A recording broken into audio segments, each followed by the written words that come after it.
దేవుని పరిశుద్ధ నామానికి స్తోత్రం కలుగునుగాక. కూడి వచ్చిన మీ అందరికీ నా హృదయపూర్వకమైన వందనాలు, దేవునికి స్తోత్రాలు. హల్లెలూయా, హల్లెలూయా, హల్లెలూయా. మరి ఈ సమయంలో ప్రభు సన్నిధిలో మనము ఇంతవరకు పాటల ద్వారా, సజీవమైన సాక్ష్యాల ద్వారా, ఆత్మీయ ఆరాధన ద్వారా దేవునికి ఎంతో మహిమకరంగా మనం ఇంతవరకు బ్రతికి ఉన్నాం. దేవుని ఎంతగానో మనం ఆరాధించి ఉన్నాం. ఈ సమయంలో యేసయ్య మాటను మనం వినుటకు చాలా జాగ్రత్తగా ఉండాలి. ఎంత జాగ్రత్తగా మనం ఉంటామో, ఎంత శ్రద్ధగా మనం ఉంటామో, ఎంత ఆసక్తిగా మనం ఉంటామో అంతగా ప్రభు ఈ దినమే మీ శాపమును ఆశీర్వాదకరంగా మార్చునుగాక. హల్లెలూయా. తరతరాల నుంచి వచ్చిన శాపం, మన పితరుల ద్వారా వచ్చిన శాపం, మన తల్లిదండ్రుల ద్వారా వచ్చిన శాపం, మరి ఇదంతా కూడా కొట్టివేయబడి మనకు ఆశీర్వాదం రావాలంటే యేసయ్య మాట శ్రద్ధగా వినుట వలనే కలిగిద్ది. హల్లెలూయా. బైబిల్లో సామెతలో ఒక మాట ఉందండి. ఏమనుందంటే, ఒకని కష్టము వలన వాడు ఎప్పుడూ గొప్పవాడు కాడు, కానీ యెహోవా ఇచ్చు ఆశీర్వాదము వారిని ఐశ్వర్యవంతునిగా మార్చిద్ది. హల్లెలూయా. మనుషుని మాట అయితే నమ్మదగినది కాదు, కానీ మన యేసయ్య మాట నమ్మదగినది.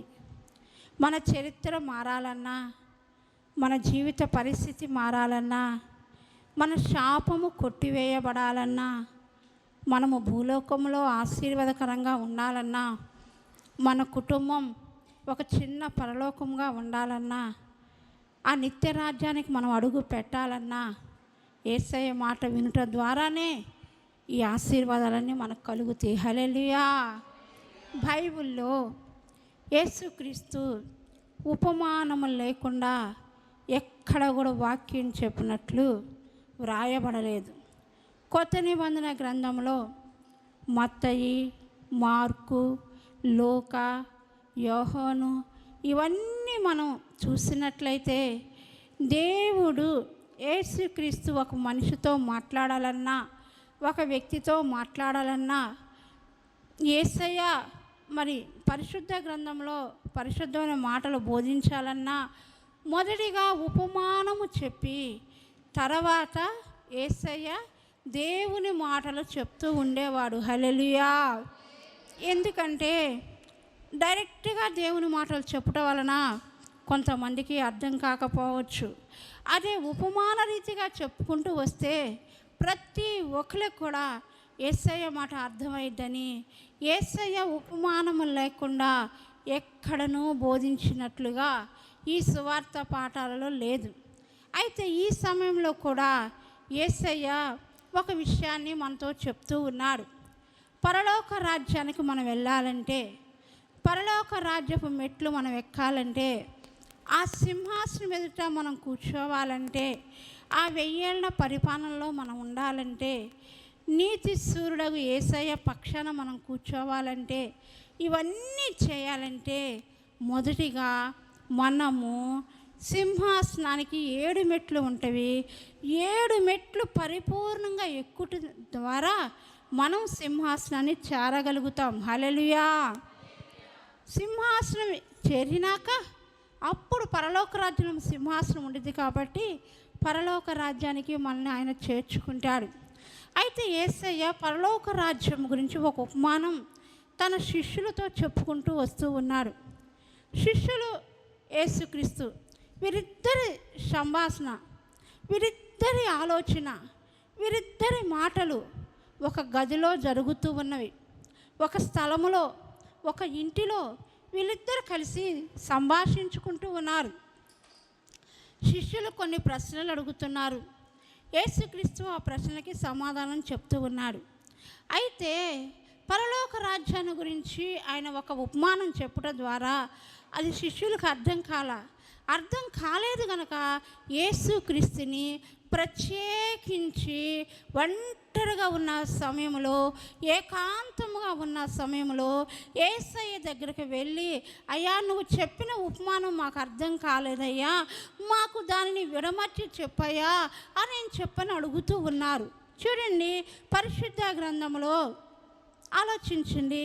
పరిశుద్ధ గ్రంథంలో గోధుమలు, గురుగులు ఈ రెండిటి గురించి, పరలోక రాజ్యాన్ని గురించి ఒక ఉపమానం యేసయ్య చెప్పాడు. మనం చాలా జాగ్రత్తగా ఆలకించాలి. బైబిల్లో లేనిది ఒక పొల్లైనను ఒక సున్నా అయినను కలిపిన ఎడలా, బైబిల్లో నుంచి ఒక పొల్లైనను తీసివేసిన ఎడలా, బైబిల్లో ఉన్న తెగుళ్ళన్నీ కూడా ఎవరైతే కలుపుతారో, ఎవరైతే తీసివేస్తారో, ఎవరైతే అనుకూలంగా మాట్లాడతారో వారికి సంభవించునని ప్రకటన గ్రంథం చివరి అధ్యాయము లాస్ట్ లైన్లో రాయబడి ఉన్నది. కనుక బైబిల్లో ఉన్నది ఏది మనం తీసివేయకూడదు, ఏది కూడా మనము కలపకూడదు. అయితే ఇక్కడ గోధుమలు, గురుగులు గురించి యేసుక్రీస్తు పరలోక రాజ్యం గురించి ఒక ఉపమానం చెప్పాడు. ఎవరికి? శిష్యులకు. మనం చదువుదామండి. ఆ యొక్క మాటని చదవండి. మత్తయి సువార్త 13వ అధ్యాయము 24 నుంచి 30 వరకు. ఆయన మరి యొక్క ఉపమానము వారితో చెప్పెను, ఏమనగా పరలోక రాజ్యము తన పొలములో మంచి విత్తనము విత్తిన ఒక మనిషిని పోలి ఉన్నది. మనుషులు నిద్రించుచుండగా అతని శత్రువు వచ్చి గోధుమల మధ్యను గురుగులు విత్తిపోయాను. ఒక పాయింట్ అండి, చాలా జాగ్రత్తగా మనం ఆలకించాలి. మనుషులు నిద్రించుచుండగా అతని శత్రువు వచ్చి గోధుమల మధ్య గురుగులు విత్తి వెళ్ళిపోయాడు. తర్వాత మొలకలు పెరిగి గింజ పట్టినప్పుడు గురుగులు కూడా ఆగపడెను. రెండవ పాయింట్, అవి మొలకలు పెరిగి గింజలు బయటికి వచ్చినప్పుడు, మొలకలు బయటికి వచ్చినప్పుడు గురుగులు కూడా ఆగపడెను. తర్వాత అప్పుడు ఇంటి యజమాని దాసులు అతని యొద్దకు వచ్చి, అయ్యా నీవు నీ పొలములో మంచి విత్తనములు విత్తితివి కదా, అందులో గురుగులు ఎక్కడి నుండి వచ్చితివని అడిగిరి. మూడో పాయింట్. తర్వాత ఇది శత్రువు చేసిన పని అని అతడు వారితో చెప్పగా ఆ దాసులు, మేము వెళ్ళి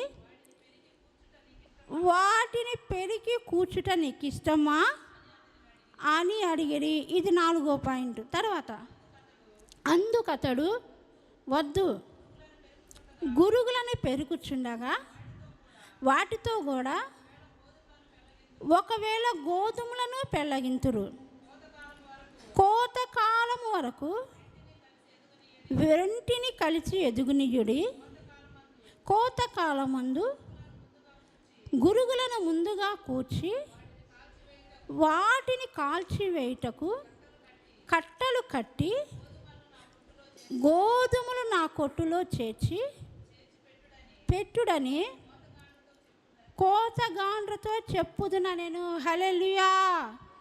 మనం చాలా జాగ్రత్తగా మనం ఆలకించాలి, ఆలోచించాలి. చిన్నప్పటి నుంచి సండే స్కూల్లో వచ్చే పాఠం ఇది. ఇవేం కొత్త పాఠాలు కాదండి, చిన్నప్పటి నుంచి సండే స్కూల్లో చెప్పే పాఠాలే ఇవి. అయితే ఇక్కడ ఒక తోట యజమాని ఉన్నాడు, ఒక వ్యవసాయకుడు ఉన్నాడు. ఆ వ్యవసాయకుడు తన పొలమును దున్ని, పొలములో రాళ్లను వేరి, పొలములో ముండ్లను వేరి, పొలములో గడ్డలు వేరి, పొలము మెత్తగా చేసి ఎంతో కష్టపడి ఆ పొలములో నీరు పెట్టి, ఆలకించండి, ఆ పొలములో నీరు పెట్టి ఆ వ్యవసాయకుడు ఎంత కష్టపడ్డాడో మీరు ఆలకించండి. మొదటిగా పొలాన్ని దున్నాడు, తర్వాత పొలంలో ఉన్న రాళ్ళను వేసాడు, తర్వాత గడ్డలు చదును చేశాడు, తర్వాత ముళ్ళ తుప్పుల్ని తొలగించాడు, తర్వాత దానిని దున్ని అది చదును చేసి నీటిని పెట్టి ఆ తర్వాత మంచి గోధుమలు తీసుకొని వచ్చి ఆ పొలములో విత్తెను. హల్లెలూయా. మంచి గోధుమలను, తాలు గోధుమలు కాదండి విత్తింది వ్యవసాయకుడు. ఆ రైతు మంచి గోధుమలు విత్తాడు. పోయిన నెలలో మేము చక్రాపాలెంలో ఉన్నప్పుడు ఒక విశ్వాసి, ఒక అన్న ఒక సంచి, పెద్ద సంచి తీసుకొని వచ్చి మా ముందు పెట్టాడు. మేము గబగబా చర్చి కాడికి వెళ్తున్నాం, కూటమి అయిపోయింది. అయ్యా ఈ సంచికి ప్రార్థన చేయవా అంటే నేను అనుకున్నాను బియ్యము కావాలా అనుకున్నాను. నేను లేదు కందులు కావాలా, మెట్ట పొలాల్లో కందులు పండుతాయి కదా, కందులు కావాలా అనుకున్నా. తర్వాత నాకు అర్థం కాలేదు. అది ఓపెన్ చేసి చూస్తే అన్ని విత్తనాలు ఉన్నాయి. ఏందన్నా ఈ విత్తనాలు అంటే, అమ్మ చిక్కుడు విత్తనాలమ్మా, పొలంలో చిక్కుళ్ళు పెట్టబోతున్నాం, అందుకని ఈ మంచి చిక్కుళ్ళు మేము పొలంలో వేయబోతున్నాం, మరి మంచి పంట వచ్చేలాగా ప్రార్థన చేయండి అన్నారు. చూడండి, ఒక రైతు ఎంత ఆశపడుతున్నాడు, ఒక రైతు ఎంత తహతహలాడుతున్నాడు. మంచి విత్తనములు తీసుకొని వచ్చి మంచి విత్తనాల్ని ఆ పొలములో జల్లాడంటండి. పాదులు తీసి పెట్టాడట. ఎంతో కష్టపడి ఆ దినమంతా కష్టపడి ఒక వారం దినాల నుంచి కష్టం చేసి చేసి చేసి చేసి మరి ఆ యొక్క విత్తనాలు జల్లి వెళ్ళి రాత్రి కాలంలో ఆ యొక్క వ్యవసాయకుడు నిద్రించుచు ఉండగా సాతానుడు వచ్చి అదే స్థానంలో గురుగులు విత్తిపోయెను. హల్లెలూయా. చూడండి, ప్రభు ఈ దినం మనతో మాట్లాడుతూ ఉన్నాడు. ప్రభు నిన్ను ఎందుకు పిలిచాడు? ప్రభు నిన్ను ఆశీర్వదించడానికి పిలిచాడు. నువ్వు గొప్ప వ్యక్తిగా కనపడాలని ప్రభు పిలిచాడు. దేవుని నమ్మిన బిడ్డలు ఆశీర్వాదకరంగా ఉండాలని పిలిచాడు. ఆయన ఉద్దేశం అది. అట్లనే ఈ యొక్క పొలములో కూడా, ఈ యొక్క పొలంలో వ్యవసాయకుడు ఏమి చేశానంటే, ఇతను ఆ పొలములో మంచి పంటను కోసుకోవాలి, కొట్ల నిండా గోధుమలు పెట్టుకోవాలి, కొట్ల నిండా పంటను సమకూర్చుకోవాలి, ఈ సంవత్సరం అంతా సరిపడా పంట నాకు కావాలి, నాకు విస్తారమైన ఆర్థిక సహాయం కావాలని మంచి విత్తనాలు తీసుకొచ్చి ఆశతో పొలంలో జల్లుకున్నాడండి. అయితే సాతానుడు ఊరుకోడు. ఎందుకంటే నువ్వు గుడి కడితే నేను గుడిసైనా వేస్తానంటాడు. మా ఆత్మీయ జీవితంలో, మా విశ్వాస రంగంలో మేము ప్రయాణం చేయించినప్పుడు మరి ఒక మందిరం మేము కట్టుకున్నామండి. మేము కట్టుకున్నాం, గోరంట్లలో మందిరం మేము కట్టుకున్నాం. మేము పందిరేసుకున్నాం, 4 గుంజలు బాతుకున్నాం, పందిరేసుకున్నాం. పందిరిలో ఒక బ్రదర్ని తెచ్చుకొని ఆరాధన ప్రారంభించుకున్నాం. ఎంతో కష్టపడ్డాం, ఎంతో ప్రయాసపడ్డాం. అయితే చిన్నగా ఎదుగుతూ ఉన్నప్పుడు పక్కనే ఎవరో కాదండి, పక్కనే దేవుని నమ్మిన వాళ్ళు ఏడో పొలంలో ఒక బొమ్మ దొరికిందని ఆ బొమ్మను తీసుకొచ్చి రోడ్డు మీద నీళ్ళల్లో కొట్టుకొచ్చిన బొమ్మను తీసుకొచ్చి అక్కడ నిలబెట్టి గుడిసె కట్టారండి. హల్లెలూయా. నేను ఎందుకు ఈ విషయం చెప్తున్నానంటే, మనము ఆశీర్వాదకరంగా ఉండాలని ప్రభు ఆశ. కానీ సాతానుడు మనల్ని చెరపాలని, మన ఆశీర్వాదం దొంగిలించాలని ఆడు వేచి ఉంటాడు. దొంగ దెబ్బ తీయటానికి చూస్తూ ఉంటాడు.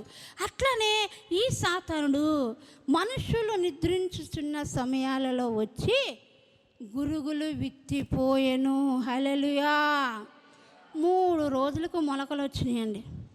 గోధుమ మొలకలు వచ్చినాయి, గురుగు మొలకలు వచ్చినాయి. వచ్చి చిన్న చిన్నగా కంకి పట్టే సమయానికి పంట కనపడుతుంది. ఏమని? గోధుమలు ఒకలాగా ఉంటాయి, గురుగులు మరొకలాగా ఉంటాయి.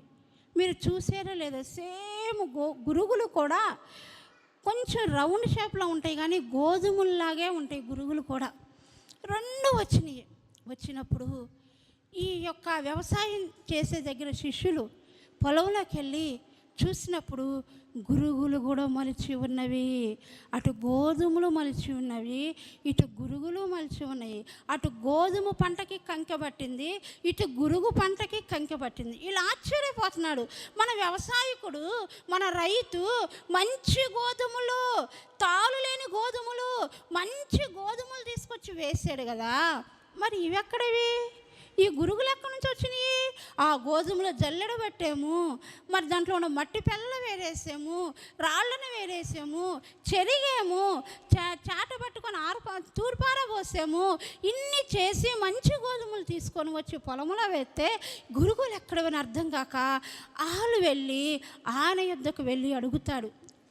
వ్యవసాయకుడి దగ్గరికి వెళ్ళి అడుగుతాడు, అయ్యా మనం మంచి గోధుమలు కదా పొలంలో నాటింది, గురుగులు ఎక్కడి నుంచి వచ్చినవి? వీళ్ళు ఇప్పుడు చూశారండి, కానీ యేసయ్య ఆనాడే మొలకొచ్చినప్పుడే చూశాడు. హల్లెలూయా. సాతానుడు వచ్చి గురుగులు చల్లేటప్పుడే యేసయ్య చూశాడు.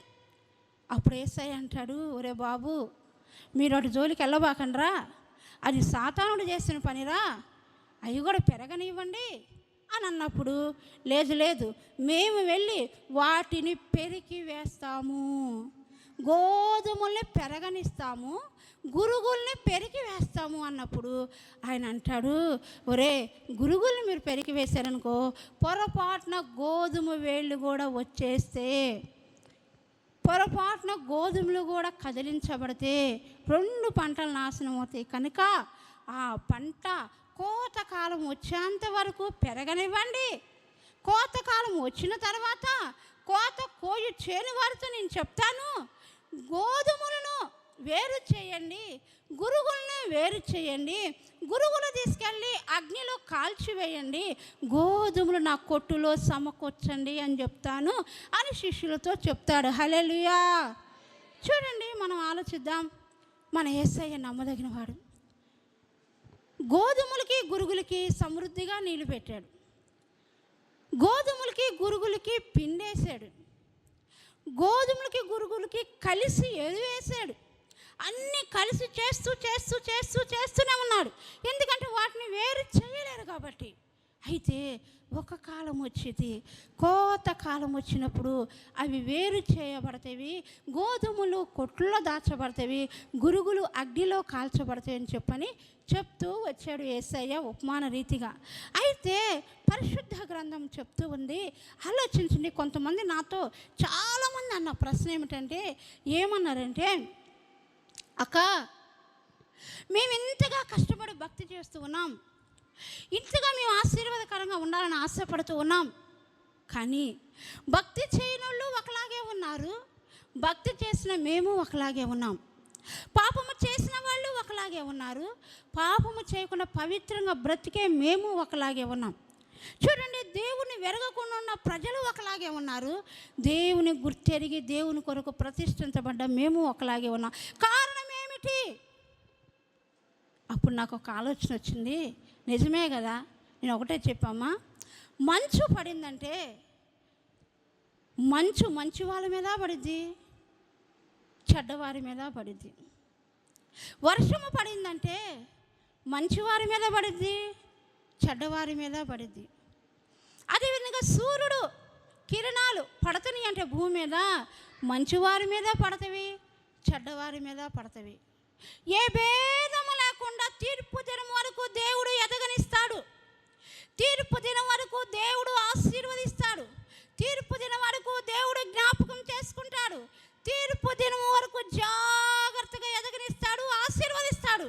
కానీ తీర్పు దినం వచ్చినప్పుడు, దేవుడు వేరు చేసే సమయం వచ్చినప్పుడు, అప్పుడు కోతగాళ్ళకు ఆజ్ఞాపిస్తాడమ్మా, అంతవరకు మనం ఓర్చుకోవాలి అని చెప్పాను. హల్లెలూయా, హల్లెలూయా. అదే విషయము ఇక్కడ యేసయ్య కూడా చెప్తూ ఉన్నారండి. ఈరోజు పరిశుద్ధ గ్రంథం మనతో సెలవిస్తూ ఉంది.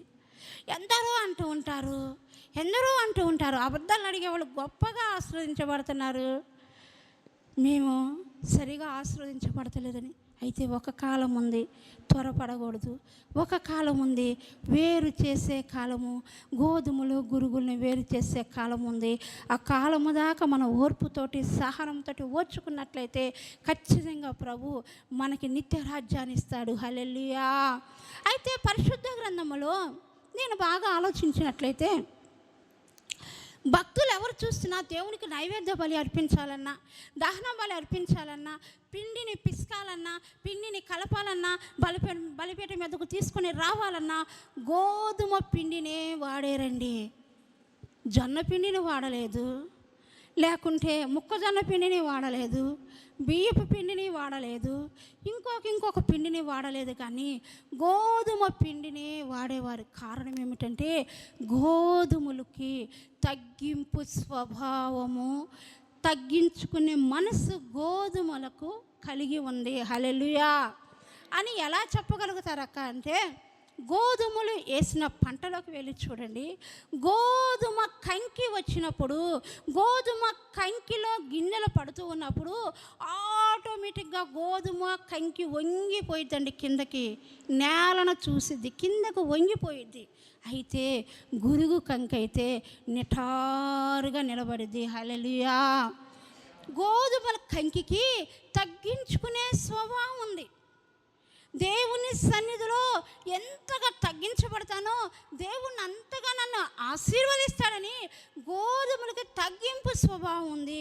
గురుగులైతే నిట్టారుగా నిలబడతాయి, కానీ ఇటు కానీ అటు కానీ వంగవు, తొనగవు. అదండి.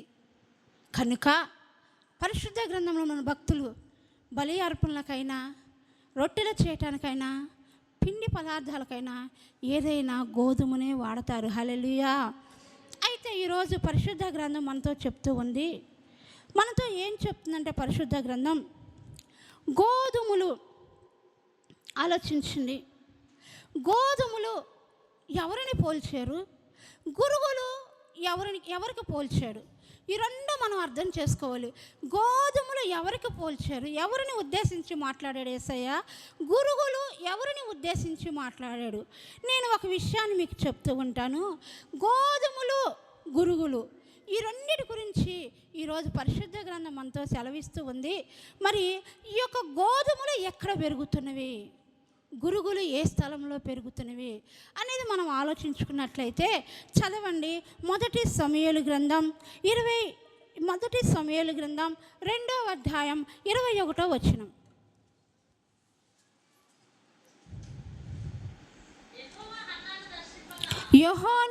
యెహోవా అన్నాను దర్శింపగా ఆమె గర్భవతి అయి 3 కుమారులను 2 కుమార్తెలను కనెను. అయితే బాలుడగు సమూయేలు యెహోవా సన్నిధిలో ఉండి ఎదుగుచూ ఉండెను. హల్లెలూయా. ఆలోచించండి. గోధుమలు ఎదిగినవి, గురుగులు ఎదిగినవి, ఒకే పొలములో ఎదిగినవి, ఒకే స్థలములో ఎదిగినవి, ఒకే ప్రాంతంలో ఎదిగినవి, ఒకే మందు రెండిటికి వేశాడు వ్యవసాయకుడు, ఒకే నీటిని పెట్టాడు. అయితే ఇక్కడ చూసినట్లయితే ఎక్కడ ఎదగాలి, ఎలా ఎదగాలి, వాళ్ళ జీవిత పరిస్థితులు ఎలా ఉన్నాయి మనం గమనిస్తే, బాలుడగు సమూయేలు యెహోవా సన్నిధిలో ఎదుగుచూ ఉండెను. హల్లెలూయా. అదే అధ్యాయము మొదటి సమూయేలు గ్రంథం 2:12 చదవండి. ఏలీ కుమారులు యెహోవాను ఎరగని వారై మిక్కిలి దుర్మార్గులయ్యుండిరి. హల్లెలూయా. చాలా మనం జాగ్రత్తగా ఈ దినము మనం ఆలోచించినట్లయితే ఏలీ కుమారులు ఎదిగారు, సమూయేలు ఎదిగాడు. ఇద్దరు ఒకే స్థలములో ఎదిగారు, ఇద్దరు ఒకే ఆహారం తిన్నారు, ఇద్దరు ఒకే తండ్రి చేతిలో ఎదిగారు, ఇద్దరు ఒకే యాజకుడి యొద్ద ఎదిగారు, ఇద్దరు ఒకే యాజకుడి దగ్గర పాఠము నేర్చుకున్నారు, ఇద్దరు ఒకే యాజకుడి దగ్గర పరిచర్య నేర్చుకున్నారు, ఇద్దరు ఒకే సన్నిధిలో ఉన్నారు. షీలోహు ప్రార్థనా మందిరములో ఏలీ కుమారులు ఎదిగారు, సమూయేలు ఎదిగాడు. చాలా జాగ్రత్తగా మనం ఆలకించాలి. ఏలీ కుమారులు షీలోహు మందిరంలో ఎదిగారు, సమూయేలు షీలోహు అనబడిన ప్రార్థనా మందిరంలో ఎదుగుచూ వచ్చాడు. అయితే పరిశుద్ధ గ్రంథం చెప్తూ ఉంది, షీలోహు ప్రార్థనా మందిరంలో 2 గుంపుల వారు ఉన్నారు. ఒక గుంపు గురుగులు, ఒక గుంపు గోధుమలు. ఇప్పుడు గురుగులు ఎవరో చెప్పండి మీరు? ఏలీ కుమారులు. గోధుమలు సమూయేలు. హల్లెలూయా. గురుగులు ఎదుగుచూ వచ్చిన మందిరములో గోధుమలు ఎదుగుచూ వచ్చినవి. అయితే ఏలీ కుమారుల్ని ఏలీ పెంచుతూ వచ్చాడు, సమూయేలుని కూడా ఏలీ పెంచుతూ వచ్చాడండి. అయితే పరిశుద్ధ గ్రంథం ఏమని చెప్తూ ఉందంటే దేవుని సన్నిధిలోనే గురుగులు ఉంటవి, దేవుని సన్నిధిలో గోధుమలు ఉంటవి. అయితే కొంతమంది అనుకుంటారు, మనము గొప్పగా ఆశీర్వదించబడుతున్నాం, మనం హెచ్చించబడుతున్నాం, మనం ఆశీర్వాదకరంగా ఉంటున్నాం, మనం ఏ పని చేసినా మనకి సక్సెస్ అయిపోతుంది, మనం దేవుని దృష్టికి మనం చెడ్డ పని చేసినా ప్రభు మనల్ని ఆశీర్వదిస్తున్నారు, వాళ్ళని అక్కడే ఉంచుతున్నా కానీ మనల్ని ఆశీర్వదిస్తున్నారు కొంతమంది అనుకుంటారు. కానీ కోతకాలము వచ్చే వరకు కూడా దేవుడు ఏలీని కుమారుల్ని ఆశీర్వదించాడు, ఈ సమూయేలుని ఆశీర్వదించాడు. అయితే సమూయేలు దేవుని సన్నిధిలో ఎదుగుతూ వచ్చాడని ఉంది, కానీ ఏలీ కుమారులు దేవుని సన్నిధిలో ఎదుగుతూ వచ్చారని చెప్పని పరిశుద్ధ గ్రంథంలో ఎక్కడ రాయలేదండి. కానీ వాళ్ళిద్దరూ ఉంది షిలోహు ప్రార్థనా మందిరంలోనే, కానీ వాళ్ళిద్దరూ ఉంది ఏలీ ఎదుట ఉపన్యాసం పొందారు, ఏలీ ఎదుట భక్తి నేర్చుకున్నారు, ఏలీ ఎదుట మరి పరిచర్య నేర్చుకున్నారు. కానీ సమూయేలు ఎదుగుచూ వచ్చారు షిలోహు ప్రార్థనా మందిరంలో. ఏలీ కుమారులైతే మందిరంలో ఉన్నారు, కానీ పరిశుద్ధ గ్రంథంలో వాళ్ళు ఎదుగుచూ వచ్చారని రాయలేదండి. ఈరోజు మనం ఆలోచిద్దాం. హన్నాని ఎంతమంది అని ఉంటారండి, ఎంతమంది అని ఉంటారు. హన్నా లేక లేక లేక లేక కొన్ని సంవత్సరాల తరబడి గొడ్రాలుగా ఉన్నావు నువ్వు. అయితే లేక ఒక్కగానొక్క బిడనిస్తే దేవుడు ఆ బిడను తీసుకెళ్ళి పాలు విడిచినాక, అంటే 2 సంవత్సరాలు దాటినాకండి, లేదు 3 సంవత్సరాలు, అంతకుమించి పాలు ఏ పిల్లలు తాగరు, ఏ తల్లులు కూడా ఇవ్వరు. 3 సంవత్సరాల వయసులో తప్పుడడుగులు వేసే వయసులో నువ్వు పిల్లోడిని తీసుకెళ్ళి వదిలిపెడుతున్నావే, నువ్వెంత కషాయదానం అమ్మా అని అడిగిన వాళ్ళు లేరా? నువ్వెంత కఠినాత్మురాలు అమ్మా అని అడిగిన వాళ్ళు లేరా? నీకు భక్తి ఉండొచ్చు కానీ ఎంత భక్తి పనికిరాదమ్మా అని అడిగిన వాళ్ళు లేరా? ఒక్క కుమారుని ఇస్తే ఆ ఒక్క కుమారుని తీసుకొని వెళ్ళి దేవుని సన్నిధిలో నువ్వు వదిలిపెట్టొచ్చేవే, నీకు బుద్ధి లేదా అని చెప్పని అడిగిన వాళ్ళు ఆ ఏరియాలో, ఆ ప్రాంతంలో, ఆ దినాలలో ఎందరో ఉంటారండి. కానీ అన్న ఏముందో తెలుసా? నా బిడ్డ లోకములో ఎదుగుట కంటే, నా కుటుంబంలో ఎదుగుట కంటే, నా వీధిలో ఎదుగుట కంటే, నా గ్రామంలో ఎదుగుట కంటే దేవుని సన్నిధిలో ఎదుగుటయే నాకు మేలాయను. హల్లెలూయా. ఆలోచించండి, ఈరోజు నీ పిల్లలు ఎక్కడ ఎదగాలి? ఈరోజు నువ్వెక్కడ ఎదగాలి? ఈరోజు నువ్వు ఏ స్థలాల్లో ఎదుగుతున్నావు? ఈరోజు నువ్వు ఏ స్థలాల్లో నిలబడుతున్నావు?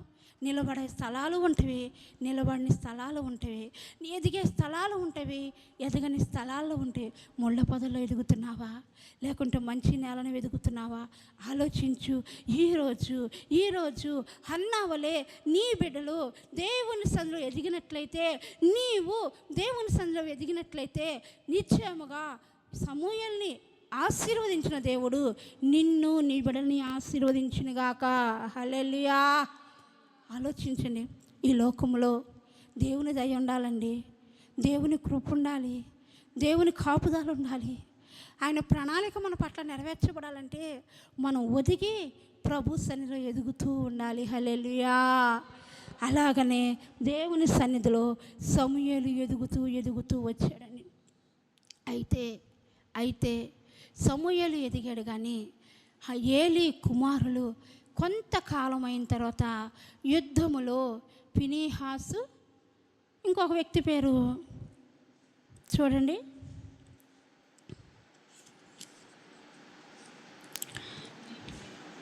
మొదటి సమూయేలు 4:17. ఇశ్రాయేలీలు ఫిలిష్తీయుల ముందర నిలవలేకపోయిరి, జనులలో అనేకులు హతులైరి, హొప్ని ఫినెహాసు అనువారు నీ 2 కుమారులు మృతులైరి. హల్లెలూయా. చూడండి, యుద్ధము భయంకరంగా జరుగుతున్న సమయాలలో ఏలీ కుమారులు కూడా యుద్ధంలోకి వెళ్తారు. ఫిలిష్తీయులు శత్రువులు. అయితే ఇశ్రాయేలు ప్రజలు యుద్ధం చేయించిన ఈ దినాలలో ఘోరాతి ఘోరగా యుద్ధం జరుగుతూ ఉన్నప్పుడు అనేకులు చనిపోతూ ఉంటే ఏలి అడుగుతారు, బాబు అనేకులు చనిపోతున్నారు కదా, నా 2 కుమారులు క్షేమంగా ఉన్నారా అని అడుగుతారు. అప్పుడు వాళ్ళు చెప్పే మాట ఏంటంటే, అయ్యా నీ 2 కుమారులు కూడా యుద్ధంలో మరణించారు. హల్లెలూయా, యుద్ధంలో మరణించారు. ఆ మాట విన్న ఏలి, వాకిలి తల నుంచొని విన్న ఏలి వెంటనే వెనక్కి ఎరగబడి గొప్ప సేవకుడు చనిపోయాడండి. అయితే సమూయేలు చనిపోలా. సమూయేలు వెనక దేవుని ఉగ్రత రాలా, సమూయేలు వెనక దేవుని కోపం రాలా. కారణం, ఎదగవలసిన స్థానంలో ఉన్నాడు. ఏ స్థానంలో ఏలి ఉన్నాడంటే దేవుని మందిరంలో ఉన్నాడు. దేవుని మందిరంలోకి వచ్చే ప్రజల మధ్య ఉన్నాడు. దేవుని సన్నిధిలో పరిచయం చేసుకుంటూ ఉన్నాడు. దేవుని సన్నిధిలో యాజకుడిగా ఉన్నాడు. దేవుని సన్నిధిలో ఏలికి తోడుగా ఉన్నాడు. దేవుని సన్నిధిలో ఏలికి సహకారిగా ఉన్నాడు. దేవుని సన్నిధిలో సమూయేలు ఎదుగుచూ ఉన్నాడు కనుక సమూయేలు చనిపోలేదు. అయితే ఏలి కుమారులు దేవుని సన్నిధిలో ఉన్నారు, కానీ షిలోహు ప్రార్థనా మందిరంలో ఉన్నారు, కానీ దేవుని సన్నిధికి వచ్చే ప్రజల మైండ్లు చెడుపుతూ, దేవుని సన్నిధికి వచ్చే ప్రజలతో వ్యభిచారం చేస్తూ, దేవుని సన్నిధికి వచ్చే ప్రజలతో అక్రమంగా ప్రవర్తిస్తూ, దేవుని సన్నిధికి అర్పణలు తీసుకొని వస్తుంటే వారి చేతిలో ఉన్న అర్పణలు ఏలి కుమారులు గవినిలో ఉండి లాగేసుకుంటూ వాళ్ళ ఇష్టానుసారంగా ప్రవర్తిస్తూ వచ్చారు. ఎందుకంటే మాకు చెప్పేవాళ్ళు ఎవరు లేరు, ఇదంతా మాది, మా ఇష్టం అని ఏలి కుమారులు దేవునికి కోపము తెప్పించి బహు దుర్మార్గులుగా ప్రవర్తించారు. ఎక్కడ ఉండి? షిలోహు ప్రార్థనా మందిరంలో ఉండే. బయట ఉండి ప్రవర్తించలేదండి వీళ్ళు, షిలోహు ప్రార్థనా మందిరంలో ఉండే బహు దుర్మార్గులుగా ఏలి కుమారులు ప్రవర్తించారు. కానీ షిలోహు ప్రార్థనా మందిరంలో ఉన్న సమూయేలు మాత్రం దేవుని దయలో ఎదుగుచూ ఉన్నాడు. హల్లెలూయా. ఈరోజు మన పరిస్థితి ఏమిటి? మందిరంలోనే ఉన్నావు, ఒలీవ పెంతెకొస్తు ప్రార్థన మందిరంలో ఉన్నావు. అయితే నీ హృదయ ఆలోచనలు ఎలా ఉన్నాయి? నీ తలంపులు ఎలా ఉన్నాయి? చెడ్డగా ఉన్నాయా? లేకుంటే దేవునికి ఆయాస్కరంగా ఉన్నాయా? దేవుని కోపం పుట్టించేవిగా ఉన్నాయా? దేవునికి కోపం రేపేవిగా ఉన్నాయా? లేకుంటే దేవుని శాంతి పరిచయగా ఉన్నాయా? ఈరోజు మనం ఆలోచించుకోవాలి. ఎన్నో తప్పులు మన హృదయాల్లో పెట్టుకొని ప్రభువా నన్ను ఆశీర్వదిస్తుంటే ఆశీర్వదిస్తాడు. అయితే కోత కాలం వరకు దేవుడు సహిస్తాడు, కానీ కోత కాలం వస్తే దేవుడు సహించడండి. చూడండి, మనతో పాటు మన సమకాలికులు ఎందరో భూగర్భంలో దాచబడుతూ వస్తూ ఉన్నాడు. దేవుని ఉచితమైన కృప అండి, దేవుని ఉచితమైన కనికరం. ఈరోజు మనం సజీవు లెక్కలో ఉన్నారంటే, ఈరోజు మనం దేవుని సన్నిధిలో ఉన్నామంటే, మనం దేవుని ఎంత స్తుతించినా ఆయన రుణం మనము తీర్చలేము. హల్లెలూయా. మరి ఈరోజు నువ్వు ఎలా ఉంటున్నావు? సమూయేలు వలె దేవుని సన్నిధిలో ఎదుగుతున్నావా? సమూయేలు వలె దేవుని సన్నిధిలో పరిచయం చేసుకుంటున్నావా? సమూయేలు వలె దేవుడు అప్పచెప్పిన పని చేస్తూ ఉన్నావా? సమూయేలు వలె దేవుని సన్నిధిలో నిలిచి అపవిత్రమైన వాటికి దూరముగా ఉండి సమూయేలు వలె దేవుని సన్నిధిలో నువ్వు ఎదుగుచూ ఉన్నట్లయితే దేవుడు నిన్ను బహుగా ఆశీర్వదిస్తాడు. హల్లెలూయా. మరి ఈరోజు మన పరిస్థితులు ఎలా ఉన్నాయి? మనం ఎలా ఉన్నాం? మనం ఎక్కడ ఎదుగుతున్నాం? కొంతమంది ఎదుగుతూ ఉంటారండి, ఎదగకూడని స్థలాల్లోకి వెళ్తారు, వెళ్ళకూడని స్థలాల్లో ఎదుగుతూ ఉంటారు. కొంతమంది దేవుని సన్నిధిలో ఎదుగుతూ ఉంటారు. అయితే మనం ఇప్పుడు ఎక్కడైనా ఎదుగుతూ ఉన్నాం అనుకో, దయతో ప్రభువా నన్ను క్షమించయ్యా, నేను నీ సన్నిధిలో ఎదగాలి, నా బిడ్డలు నీ సన్నిధిలో ఎదగాలి, నీ కొరకు బ్రతకాలి, నీ ఆశీర్వాదం నాకు కావాలి. హల్లెలూయా. ప్రభు ఆశీర్వాదం కొరకు నువ్వు ఎదగాలండి. ప్రభు ఇచ్చే దీవెన కొరకు నువ్వు ఎదగాలి. ప్రభు యొక్క ఇచ్చే మహిమ కిరీటం కొరకు నువ్వు ఎదగాలి. పరలోక రాజ్య స్థాపన కొరకు నీవు ఎదగాలి. హల్లెలూయా. ఈ భక్తి చేయించున్నామంటే బువ్వ కోసం భక్తి కాదండి, పొట్టకూటి కోసం భక్తి కాదు, లేకుంటే వస్త్రము కోసం భక్తి కాదు, లేకుంటే సుఖభోగాల కోసం భక్తి కాదు, లేకుంటే ఈ లోకంలో బతకటానికి భక్తి కాదు, లేకుంటే మంచి ఇల్లు ఇవ్వాలని భక్తి చేయబాకు, లేకుంటే నాకు బిడ్డలు ఇవ్వాలని నువ్వు భక్తి చేయబాకు. కానీ యేసయ్యకి నచ్చిన భక్తి నువ్వు చేసినట్లయితే, యేసయ్య సన్నిధిలో నువ్వు ఎదిగినట్లయితే నిశ్చయముగా కోతకాలంలో నిన్ను తీసుకెళ్ళి పరలోక రాజ్య సింహాసనం మీద కూర్చుండబెడతాడు. హల్లెలూయా. హల్లెలూయా. ఆ విధంగా మనం ఉండాలని, ఆ విధంగా మనం ఉండాలి. ఏలి కుమారుల వలె దేవుని కోపం పుట్టించేవారిలాగా ఉండకూడదు. వాళ్ళు ఎదిగారు, వీళ్ళు ఎదిగారు, కానీ ఇద్దరు ఒకే స్థానంలో ఎదిగారు. ఇద్దరికి ఒకే నీరు పోసాడు దేవుడు, ఒకే ఎరువు వేసాడు, ఒకే తిండి పెట్టాడు, ఒకే గుడ్డ ఇచ్చాడు, ఒకే విధంగా ఆశీర్వదించాడు. కానీ కోతకాలం వచ్చినప్పుడు గురుగుల్ని అగ్నిలో కాల్చివేశాడు. అదేవిధంగా ఏలీ కుమారులు ఇద్దరు కూడా యుద్ధంలో మరణించారు. హల్లెలూయా.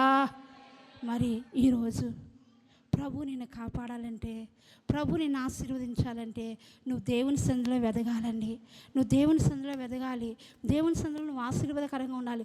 దేవుడు నిన్ను చూసినప్పుడు, నిన్ను పిలిచినప్పుడు సంతోషించి దేవదూతల సర్వ సమూహంతో వచ్చి నీ యొద్దకు వచ్చి నువ్వు పడుకున్న పడకని తట్టి నిన్ను ప్రభు తీసుకొని వెళ్ళాలి. హల్లెలూయా. ఆ విధంగా మనం భక్తి చేయాలండి. ఏదో దేనికోసం మనం భక్తి చేయటం కాదు, కానీ సమూయేలు వలె మనం భక్తి చేయాలి. హన్నా వలె మనం భక్తి చేయాలి. కొంతమంది ఉంటారు చూడండి, కొంతమంది ఉంటారు పరిచర్యకి బిడలు పంపించరు, వారు రారు పరిచర్యకి. అదేమంటే పాస్టర్ గారు మాకు చెప్పలేదు కదా అంటారు. ఏలీ అన్నాకి చెప్పాడా, నీకు చక్కగా కుమారుడు పుడతాడు, ఆ కుమారుని తీసుకొని మందిరంలోకి వచ్చి అర్పించని చెప్పాడా? చెప్పలా. ఆశ నా బిడ్డ నా కాడ బతికే కంటే, లోకంలో బతికే కంటే నీ సన్నిధిలో బతకటం మేలు, నీ సన్నిధిలో పెరగటం మేలు, నీ సహవాసం కలిగి జీవించటం మేలు అని చెప్పని తల్లి ఆశపడింది. ఎందరో ఎన్నో మాటలన్నా పట్టించుకోలేదు. దేవుని సన్నిధిలో విడిచిపెట్టింది కనుక అతన్ను బయర్షా మొదలుకొని తర్షీషు వరకు, దాను మొదలుకొని బయర్షేబ వరకు న్యాయాధిపతిగా ప్రవక్తగా స్థిరపడెను. హల్లెలూయా. మన దేవుడు అన్యాయస్తుడు కాదండి. నువ్వు చేసిన పరిచర్యకి ప్రతిఫలం ఇస్తాడు, నువ్వు చేసిన భక్తికి ప్రతిఫలం ఇస్తాడు, నువ్వు దేవుని సన్నిధిలో ఇప్పే గుప్పెళ్ళకు ప్రతిఫలం ఇస్తాడు, నువ్వు తీసుకొచ్చే కానుకకి ప్రతిఫలం ఇస్తాడు, నువ్వు ఇచ్చే అర్పణకు ప్రతిఫలం ఇస్తాడు. డాక్టర్ ఇస్తాడా? ఇవ్వడు. యాక్టర్ ఇస్తాడా? ఇవ్వడు. లోకంలో ఎవరు కానీ నా దేవుడు మనకు ప్రతిఫలం ఇచ్చే దేవుడు. హల్లెలూయా. సమూయేలుకు ప్రతిఫలం ఇచ్చాడండి, ఏలీ కుమారులకు ప్రతిఫలం ఇవ్వలేదు దేవుడు. మరి ఈరోజు మనం ఎలా ఉన్నాం, మన బిడ్డలు ఎలా ఉన్నారు? పిలవకుండే పరిగెత్తి పరిచర్య చేయాలి. అన్నా వలె నువ్వు ఆశ కలిగి ఉంటే నువ్వు నీ బిడ్డలు ఆశీర్వదించబడునుగాక. హల్లెలూయా. చూడండి, మరొక విషయాన్ని మనం జ్ఞాపకం చేసుకుందాం. కూరగాయలన్నీ ఉంటాయండి. ఏ కూరగాయలను నువ్వు చూడు, ఏ కూరగాయలను చూడు, చొరకాయను చూడు, లేకుంటే దొండకాయను చూడు, బీరకాయను చూడు, వంకాయను చూడు, ఏ కూరగాయను చూసినా అది భూమి వైపే తన మొహం పెట్టి ఉండిద్ది. అది భూమి వైపే తన మొహం పెట్టి ఉండిద్ది. భూ సంబంధమైన ఆశీర్వాదమే అది కోరుకునేది. కానీ బెండకాయ మాత్రం పైకి లేచి నిటారుగా నిలబడింది. హల్లెలూయా. కారణం ఏందో తెలుసా? పరసంబంధమైన దీవెన దానికి కావాలని, పరసంబంధమైన ఆశీర్వాదం దానికి కావాలని, పరసంబంధమైన ఆ యొక్క